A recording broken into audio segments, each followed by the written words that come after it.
কেমন লাগলো আমার নতুন গার্লফ্রেন্ডকে? অনেক স্মার্ট, তাই না? ভাবছি ওকে বিয়ে করে ফেলবো। কবে বিয়ে করবে আমাকে তারিখটা বল। আঙ্কেল আন্টিকে তো দেখলাম তোর প্রেম মেনেই নিচ্ছে। আরে সেখানেই তো সমস্যা, যেই মেয়েকে নিয়ে আসি বাবা মা লাইক করে ফেলে। একটা আইডিয়া পাইছি, তুই কোন একটা মোটা মেয়ের সাথে প্রেম করা শুরু করে দে। মোটা চিকন নিয়ে আমার কোনো সমস্যাও নাই। তোর মেয়ে মানুষ বিয়ে করার দরকার কি? কি বললি তুই? কি বললি?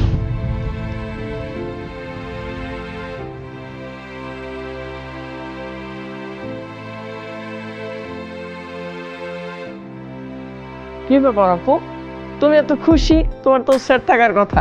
স্যার থাকার কথা কেন? আমি স্যার থাকবো কেন? কেন, রবিন ভাই তো তোমার পাত্তা না দিয়ে অন্য মেয়ে খুঁজতেছে। আমি তোকে বিয়ে করতে যাচ্ছি, ডিসিশন ফাইনাল। তোর ভাই যেহেতু আমাদের সম্পর্কটা মানতেছে না, সো আমরা পালাই গিয়ে বিয়ে করবো, ঠিক আছে? আপনার ছেলে আমার মেয়ের নিয়ে পলাইছে। আপনার ছেলের এত বড় সাহস আমার সম্মানে হাত দেয়।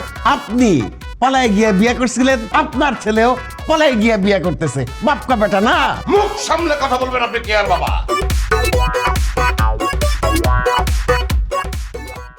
এখন থেকে স্পাইসি ক্রিস্পি পটাটা